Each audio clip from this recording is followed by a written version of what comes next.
Hey everybody, it's Joe with Team D Realty again. I'm doing a new video about leasing today. I'm going to call it Leasing with the Least Stress. So let's talk about things you need to know to be prepared for leasing in DFW, the Dallas-Fort Worth Metroplex area. You need to know, unlike other cities, states you may have lived in, do not expect a refrigerator. It's only in about 10% of homes. Definitely do not expect a refrigerator, washer, and dryer. That's only in about 1% of single family homes on the market, even condos. Just something to keep in mind. The other thing you need to know, if you don't have good credit, and good credit varies, but basically good credit, I'm going to call minimum 650 to 700. Again, depends on the owner. The owner makes the decision. If you're under 600 credit score, definitely expect minimum double security deposit. And what is that? That's the equivalent of 2 months rent. That is not rent, that's security deposit. So keep that in mind. That's in addition to any prorated rent that's going to be due. That will all be due up front. If you're moving here with the same job, I would say get an offer letter and go ahead and provide pay stubs. If you're coming with a new company, provide an offer letter and explain that this is a new job. If you're self-employed, be prepared. Many owners may ask you for 2 years tax returns, and just like other self-employed folks, I usually don't get my returns done until October. So be prepared to provide maybe 6 months of bank statements. That may be an option, just something to think about.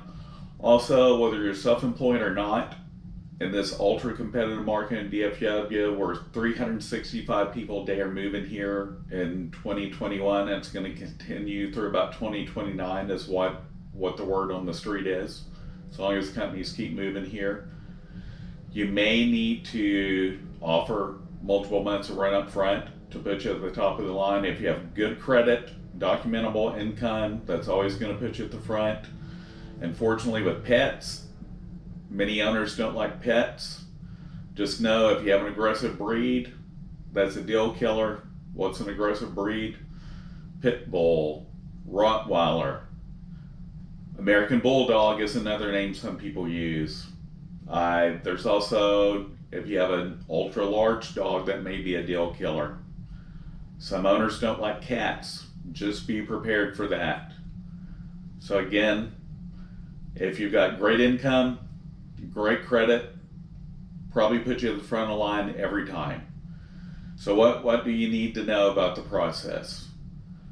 What you want to do, you want to find an agent to work with. Don't be spending your time calling listing agents, because many listing agents on leases are busy.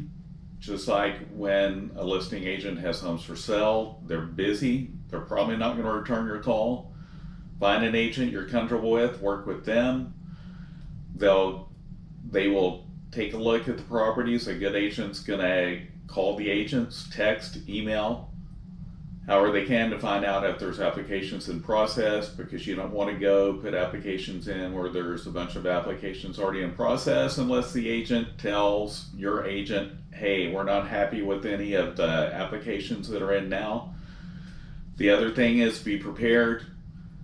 You probably won't, well, the application actually says application fee is not refundable. So keep that in mind. Many people ask me, what can I do to get my application fee refunded? Very rare, unless they fail to follow the FCRA guidelines, which I'm not here to give legal advice. That's something, unfortunately, you'll have to look up and see what those are, because I can't go into practice of law.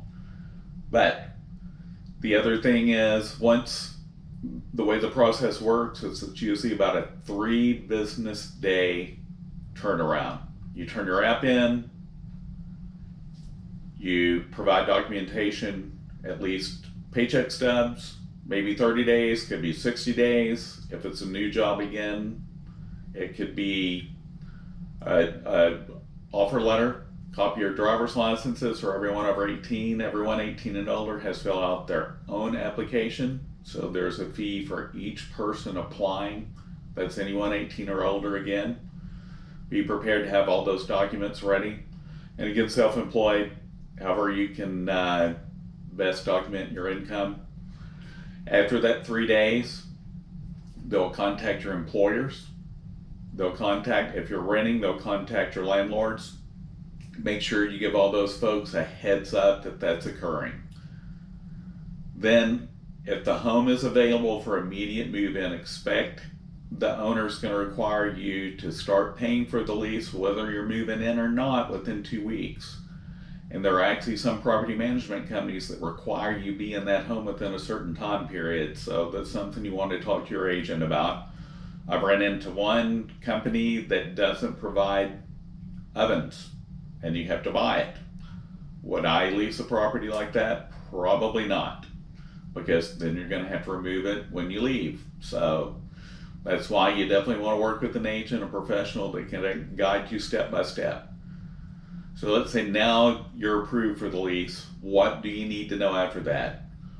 Once you have the lease executed, usually within 24 hours or the same day, especially in this market, you want to get your security deposit in.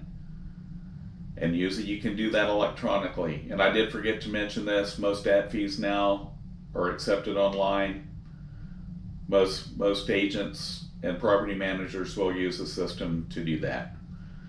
So once you're approved, like I said, you need to have that security deposit ready to go. If it's good credit, again, varies from owner to owner. There's some that 650 is the minimum credit score that they'll accept, and it's automatic denial. So you definitely want the agent to find out for you what are the minimum credit requirements. After that's done, the next step, say that again it's ready for immediate move-in. You need to be contacting utility companies. Here, most cities provide water, sewer, and trash. And then it depends on the area. There's some areas where there's only one electric and gas provider. Well, there's only one gas provider in every area, but it depends. But some areas, there's multiple electric providers. Some, there's only one. And they usually require an executed lease. That's one signed by you and the owner to get utilities started. So you need to have that prepared to turn on before you move in. Get all your internet stuff set up ahead of time.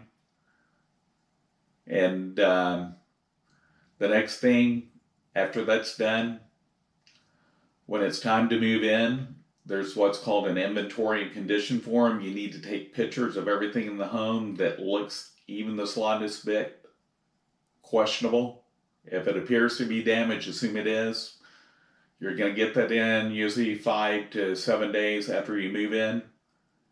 That right there is to help protect your security deposit. And then usually the day before you move in, the day of move in, your first month's rent are fully or prorated rent is due. If you have any questions, don't hesitate to reach out to me. That was kind of quick. My contact information is at the end of this video. Hope you're having a great one. Let me know if I can be of any help, and I can also put together a document for you on what all you need to keep in mind. Have a great one.